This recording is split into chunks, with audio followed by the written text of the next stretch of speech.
اللهم صل على سيدنا ومولانا محمد عافية الأبدان وشفائها وطب القلوب ودوائها ونور الأبصار وضيائها وآله وصحبه الكرام وابنه الكريم الغوث الأعظم الأفخم الهمام وحزبه يبارك وسلم۔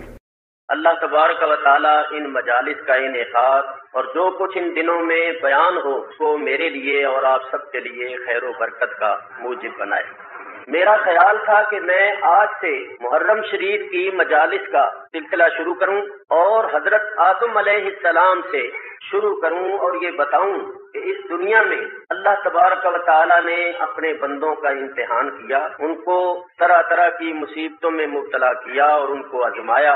جب وہ راہ حق میں ثابت قدم رہے تو اللہ تعالیٰ نے ان کے درجات کو بلند کیا اور ان کے کردار کو اور ان کے اعمال کو آنے والی نسلوں کے واسطے نمونہ اور مثال بنائے۔ مگر اب میں نے خیال کیا ہے کہ یہ سلسلہ میں کل سے انشاءاللہ العزیز شروع کروں گا۔ آج میں آپ حضرات کے سامنے ہجرت کا فلسفہ بیان کرتا ہوں، کیونکہ 14 صدیاں گزر گئی، آج 14ویں صدی ختم ہو گئی اور 15ویں صدی کا آغاز ہو رہا ہے۔ تو نبی کریم علیہ الصلوۃ والسلام کی ولادت شریف جس تاریخ سے ہوئی اس تاریخ سے اسلام کی تاریخ کا آغاز نہیں ہوا۔ جس تاریخ کو حضور علیہ الصلوۃ والسلام کا وصال ہوا وہ تاریخ اسلامی تاریخ میں نہیں رکھی گئی، نہ ولادت کی تاریخ رکھی گئی، نہ وصال کی تاریخ رکھی گئی۔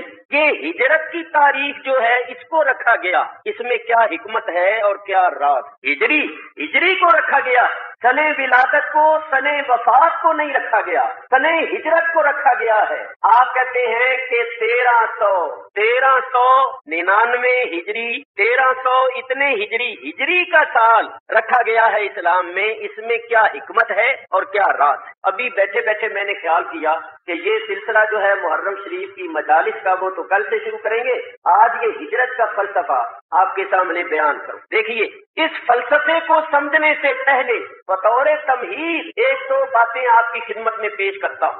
آپ حج کرنے کے لیے جاتے ہیں اور دیکھتے ہیں کہ تمام حاجی بادشاہ سے لے کر گدا تک، امیر سے لے کر فقیر تک، عالم سے لے کر جاہل تک، سب کے سب صفا اور مروہ کے درمیان دوڑتے صحیح کر۔ اسی طرح سارے احرام باندھتے، جمروں پر کنکریاں مارتے۔ یہ یادگاریں اللہ تبارک و تعالیٰ نے کیوں باقی رکھی؟ ہم لوگ احرام بھی باندھتے ہیں، صفا مروہ کے درمیان دوڑتے بھی ہیں اور جمروں پر کنکریاں بھی مارتے ہیں، مگر یہ نہیں سمجھتے کہ ان یادگاروں کو جو باقی رکھا گیا ہے، ان یادگاروں کے باقی رکھنے میں کیا اسرار ہیں اور کیا حکمتیں۔ پہلے ان کو سنیے، اس کے ساتھ میں انشاءاللہ ہجرت کا فلسفہ بیان کروں گا اور آپ سنیں گے تو انشاءاللہ العزیز آپ کی معلومات میں اضافہ ہوگا اور آپ کو فائدہ ہوگا۔ اللہ ہم سب کو عمل کی توفیق۔ دیکھیے، ہم لوگ حج کرنے جاتے ہیں تو صفا مروہ کے درمیان 7 پھیرے کرتے۔ اگر کوئی غیر مسلم وہاں چلا جائے یا ٹیلی ویژن میں دیکھے کہ مسلمان ادھر سے ادھر جا رہے ہیں، ادھر سے ادھر آ رہے ہیں، 7 پھیرے کیے اور بال کٹوائے، چلو بھائی، تو وہ غیر مسلم یہ خیال کرے گا کہ یہ کیا بات ہے کہ مسلمان ادھر جا رہے ہیں، ادھر سے ادھر آ رہے ہیں۔ یہ یادگار جو ان کی قائم ہے اور اس یادگار کو باقی رکھا گیا ہے، کیوں رکھا گیا ہے؟ یہ ہے کیا؟ یہ مسلمان کیوں پھیرے لگا رہے ہیں، کیوں چکر لگا رہے ہیں؟ دونوں پہاڑیوں کے درمیان دوڑنے سے اسلام کو کیا تقویت پہنچتی ہے؟ یہ بات کیا ہے؟ کیا اس دوڑنے کے لیے اتنی دور سے آتے ہیں؟ 1000 روپیہ خرچ کرتے ہیں، سفر کی صعوبتیں برداشت کرتے ہیں اور ہم لوگ بھی دوڑ کر آ جاتے ہیں اور اس دوڑنے سے جو سبق حاصل ہوتا ہے وہ سبق حاصل نہیں کرتے۔ دیکھیے، سب جانتے ہیں کہ صفا مروہ کے درمیان دوڑنا یہ یادگار ہے حضرت ہاجرہ علیہ السلام۔ جب حضرت ابراہیم ان کو اور ان کے دودھ پیتے بچے حضرت اسماعیل علیہ السلام کو وہاں چھوڑ گئے تو آپ کو معلوم ہے کہ جب حضرت ابراہیم خلیل اللہ نے اپنی بیوی حضرت ہاجرہ اور اپنے دودھ پیتے بچے حضرت اسماعیل کو وہاں چھوڑا تو چھوڑ کر چل دی۔ کوئی بات نہیں کی، کوئی پروگرام نہیں بتایا آنے جانے کا، بس ان کو وہاں اتارا، چھوڑا اور چل دیے۔ مائی صاحبہ نے یہ خیال کیا کہ یہاں نہ کوئی آبادی ہے، نہ بستی ہے، نہ رہنے سہنے کا انتظام ہے، نہ کھانے پینے کا انتظام ہے، جنگل ہے، پہاڑی علاقہ ہے۔ میں ایک عورت ہوں، گود میں دودھ پیتا بچہ ہے، کوئی ساتھی نہیں ہے، کوئی رفیق نہیں ہے اور یہ ہمیں چھوڑ کر جا رہے ہیں اور کچھ بتا کے بھی نہیں جا رہے کہ آئیں گے یا نہیں آئیں گے، تو یہ معاملہ کیا ہے؟ تو مائی صاحبہ نے آواز دی یا نبی اللہ، آپ نے کوئی جواب نہیں. پھر آواز دی، آپ نے کوئی جواب نہیں. تیسری مرتبہ مائی صاحبہ نے آواز دی. جب آپ نے تیسری مرتبہ بھی کوئی جواب نہ دیا تو مائی صاحبہ اٹھی اور تیزی سے چل کر آپ تک پہنچی اور آپ کا ہاتھ پکڑا اور عرض کیا کہ آپ ہمیں یہاں چھوڑے جا رہے ہیں، یہاں کوئی رہنے سہنے کھانے پینے کا انتظام نہیں، آخر بات کیا ہے؟ اللہ کے نبی حضرت ابراہیم خلیل اللہ علیہ السلام خاموش کھڑے. مزاج شناخت بیوی سمجھ گئی یہ جو ایسا کر رہے ہیں تو یقیناً اللہ کا حکم آیا ہوگا، کیونکہ یہ اللہ کے نبی وہی کام کرتے ہیں جو اللہ کا حکم ہوتا ہے، جو اللہ کی مشیت ہوتی ہے، جس میں اللہ کی رضا ہوتی ہے. اور یہ اپنے اہل و عیال پر بڑے مہربان ہیں، ان سے بڑھ کر کوئی عدل و انصاف کرنے والا نہیں. جب ہمیں یہاں چھوڑ رہے ہیں تو یقیناً اللہ کا حکم ہوا ہوگا. تو مائی صاحبہ نے عرض کیا کہ یا حضرت کیا اللہ کا حکم آیا ہے کہ ایسا کرو؟ فرمایا ہاں. بس یہ سننا تھا. حضرت حاجرہ علیہ السلام نے کہا اگر اللہ کا حکم آیا ہے تو آپ بڑے شوق سے تشریف لے جائیں، وہ ہمارا حافظ و نگہبان ہے، وہ ہمیں ضائع نہیں کرے. ابراہیم علیہ السلام ادھر چل پڑے اور حضرت حاجرہ علیہ السلام واپس آئیں اور اپنے بچے کو گود میں لے کر صبر و رضا کا پیکر بن کے بیٹھ. یہاں میں ایک بات کرتا ہوں، حضرت ابراہیم خلیل اللہ علیہ السلام نے بھی اللہ تعالیٰ کی بارگاہ میں یہ عرض نہیں کیا کہ مولا تو نے یہ حکم دیا ہے کہ اپنی بیوی اور بچے کو جنگل میں چھوڑاؤ، تو میں یہ سوال کرتا ہوں کہ وہ کھائیں پیئیں گے کہاں، رہیں گے کہاں؟ عورت فطری طور پر کمزور اور نازک واقع ہوئی ہے، جلدی ڈر جاتی ہے، گھبرا جاتی ہے. تو اکیلی عورت، اور پھر عورت بھی وہ ہے جس کی گود میں دودھ پیتا بچہ ہے، تو وہ تنہا بغیر انیس اور رفیق کے جنگل میں کیسے رہے گی؟ کھائے پیے گی کہاں سے؟ اور پھر یہ بھی سوال کرتے کہ یا رب العالمین، جنگل میں درندے بھی ہوتے ہیں، شیر، چیتے، بھیڑیے، حشرات الارض بھی ہوتی ہیں، سانپ، بچھو، طرح طرح کے خطرناک جانور، اور پھر جنگل میں سے مسافر بھی گزرتے ہیں، قافلے بھی گزرتے ہیں، اور یہ میری بیوی ہے، میری عزت و ناموس ہے. اگر کوئی قافلہ گزرا، کوئی مسافر گزرا اور کسی کی نظر پڑی کہ تنہا عورت بیٹھی ہوئی ہے اور اس کی نیت میں فرق آ گیا تو کیا ہوگا؟ کیونکہ یہ تو میری عزت کا معاملہ. تو حضرت ابراہیم خلیل اللہ علیہ السلام نے کوئی سوال اللہ تعالیٰ کے حکم کو سن کر دل میں کوئی تنگی محسوس نہیں، پیشانی پر شکن نہیں ڈالا. کیوں نہیں ڈالا؟ کیوں نہیں سوال کیا؟ کیوں جنگل بیابان میں اپنی بیوی اور بچے کو چھوڑ آئے؟ اس لیے ان کا اللہ تعالیٰ پر کامل ایمان تھا، کامل یقین تھا. وہ جانتے تھے کہ جس اللہ تعالیٰ نے میرے اوپر اتنی بڑی آگ کو گلزار بنا دیا تھا، وہ جنگل بیابان میں میری بیوی اور میرے بچے کی حفاظت بھی کر سکتا. جس اللہ تعالیٰ نے اتنی بڑی آگ کو میرے لیے گلزار بنا دیا تھا، وہ میری بیوی اور میرے بچے کے لیے کھانے پینے کا انتظام بھی کر سکتا ہے. وہ بھی جانتا ہے کہ یہ میری بیوی ہے، میری عزت و ناموس ہے، اس کو مجھ سے زیادہ علم ہے. جب اس نے علم کے ہوتے ہوئے حکم دیا ہے تو بندے کا کام ہے اس حکم پر عمل کرے، چونو چرا نہیں کرے، باقی معاملہ اس کے سپرد کر دے، وہ جانے اور اس کا کام چھوڑا ہے. پھر آپ جانتے ہیں کہ جب حضرت اسماعیل کو پیاس لگی، بھوک نے پریشان کیا، وہ رونے بل بلانے لگے، تو ماں سے بچے کا رونا بل بلانا کیسے دیکھا جائے؟ وہ پانی کی تلاش میں نکلی، ان دونوں پہاڑیوں پر گئی، 7 پھیرے ہوئے. اللہ تبارک و تعالیٰ نے اس یادگار کو اس لیے باقی رکھا ہے کہ قیامت تک آنے والے اس واقعے کو اپنے سامنے رکھ اور یہ سبق حاصل کریں کہ جس طرح حضرت ابراہیم خلیل اللہ نے اللہ کی رضا کے لیے اپنی بیوی اور اپنے بچے کو جنگل میں تنہا چھوڑ دیا، اور حضرت حاجرہ نے اللہ کی رضا کے لیے بغیر انیس اور رفیق کے تنہا جنگل میں رہنا گوارا کر لیا تھا. ہم یہاں سے یہ سبق حاصل کرتے ہیں کہ اسی طرح ہم بھی اللہ تعالیٰ کے احکام پر عمل کریں گے، اللہ کا حکم سن کے نکتہ چینی نہیں کریں، چونو چرا نہیں کریں گے، بلکہ یہ کہیں گے کہ جس اللہ نے حکم دیا ہے وہ ہم سے زیادہ جاننے والا ہے، اور اس حکم میں جو حکمتیں اسرار ہیں وہ زیادہ جاننے والا ہے. ہمارا یہ کام نہیں ہے کہ پہلے حکمتیں معلوم کریں، پہلے اسرار معلوم کریں اور پھر عمل کریں یا اللہ کے حکم پر نکتہ چینی کریں. ہمارا کام یہ ہے کہ بلا چونو چرا اللہ کے حکم پر عمل کریں. صفا مروہ کے درمیان دوڑو اور یہ سبق حاصل کر. اور سنیے، حضرت ابراہیم خلیل اللہ علیہ السلام حضرت اسماعیل کو بلاتے، پہاڑی پر سے دیا آواز اسماعیل ادھر آؤ، یہاں آ کر خدائے پاک کا ارشاد سن جاؤ، پدر کی یہ صدا سن کر پتر دوڑا ہوا آیا، رکا ہرگز نہ اسماعیل کو شیطان نے بہکایا۔ حضرت ابراہیم خلیل اللہ بلاتے، اسماعیل بیٹا ادھر آؤ۔ حضرت اسماعیل جاتے، راستے میں شیطان ایک بزرگ آدمی کی شکل میں متشکل ہو کر آتا ہے اور حضرت اسماعیل کو روکتا ہے، کہتا ہے اسماعیل کہاں جا رہے ہو؟ فرمایا ابا جان بلا رہے ہیں۔ شیطان کہتا ہے مت جاؤ۔ حضرت اسماعیل علیہ السلام نے فرمایا کیوں؟ کہنے لگا وہ تمہیں ذبح کر دیں گے، ہاتھ میں چھری لیے کھڑے۔ حضرت اسماعیل علیہ السلام نے فرمایا کہ کوئی باپ بھی اپنے بیٹے کو ذبح کرتا ہے؟ شیطان نے کہا کہ کوئی باپ اپنے بیٹے کو ذبح تو نہیں کرتا مگر تمہارا باپ کر دے گا۔ فرمایا کیوں؟ شیطان کہنے لگا اس لیے کہ ان کو اللہ کا حکم ہو گیا ہے۔ تو حضرت اسماعیل علیہ السلام نے فرمایا کہ تو پھر اللہ کا دشمن معلوم ہوتا ہے کہ وہ اللہ کے حکم پر عمل کر رہے ہیں اور تو روک رہا ہے، تو اللہ کا دشمن معلوم ہوتا ہے۔ اگر اللہ کا حکم ہو گیا ہے تو اسماعیل کی ایک جان کیا ہزاروں جانیں ہو تو اس کے حکم پر قربان۔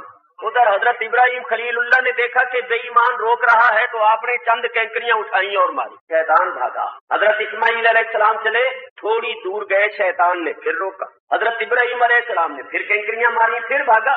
حضرت اسماعیل چلے، تھوڑی دور گئے تو اس نے پھر روکا۔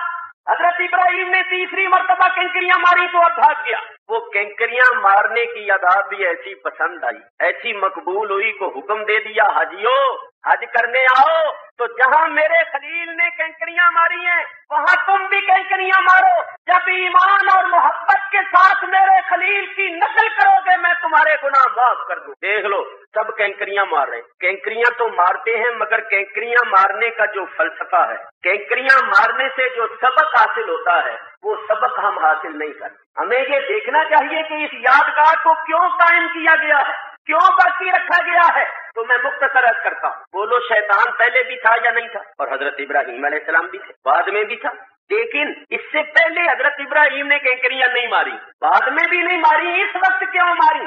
اس لیے کہ حضرت ابراہیم نے اسماعیل کو بلایا تھا اللہ کے حکم پر عمل کرے، اور شیطان نے روکا کہ نہ اسماعیل جائے اور نہ خلیل اپنے رب کے حکم کی تعمیل کر سکے۔ اس نے رکاوٹ پیدا کی کہ باپ اور بیٹا اللہ کے حکم کی تعمیل نہ کر سکے۔ جب اس نے رکاوٹ پیدا کی تو حضرت ابراہیم خلیل اللہ نے کینکریاں ماری۔ تو اس یادگار کو اس لیے باقی رکھا گیا ہے کہ مسلمان سبق حاصل کریں کہ جو اللہ تعالیٰ کے حکم پر عمل کرنے میں رکاوٹ پیدا کرے، اللہ تعالیٰ کے حکم پر عمل کرنے سے روکے، وہ اس لائق نہیں ہے کہ اس سے دوستی کی جائے، وہ اس لائق ہے کہ اس کو پتھر مارے جائے۔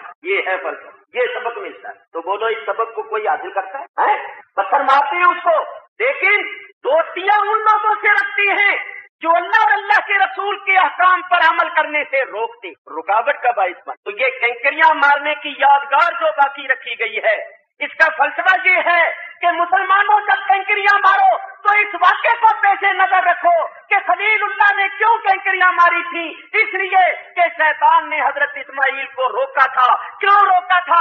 کہ باپ بیٹا اللہ کے حکم پر عمل نہ کر سکے، تو سبق ملا کہ جو اللہ کے حکم پر عمل کرنے سے روکے یا رکاوٹ کا باعث بنے وہ اس لائق نہیں کہ اس سے دوستی اور محبت کی جائے، بلکہ وہ اس لائق ہے کہ اس کو پتھر مارے۔ یہ سبق اگر ہم حاصل نہیں کرتے تو ہمارا کینکریاں مارنا ایک رسمی طور پر ہوتا ہے، ورنہ اصل جو ہے اس کی روح اس کو ہم نے فراموش کر دیا۔ اب سنیے ہجرت کا فلسفہ۔ حضور علیہ السلام کے یوم ولادت کی تاریخ کو اسلام میں نہیں رکھا گیا، جس طرح ہجری کو رکھا گیا ہے اس طرح اس تاریخ کو نہیں رکھا گیا۔ یوم وصال کی تاریخ کو نہیں رکھا گیا، ہجرت کی تاریخ کو کیوں رکھا گیا ہے، اور اس ہجرت کو بہت بڑا درجہ اور مرتبہ قرار دیا گیا۔ تو اب سنو، ہمارے نبی کریم علیہ الصلوۃ والسلام نے مکہ مکرمہ میں جب نبوت کا دعویٰ فرمایا اور نبوت اور رسالت کے فرائض انجام دینے شروع کیے، اللہ کے احکام کو لوگوں تک پہنچانا شروع کیا،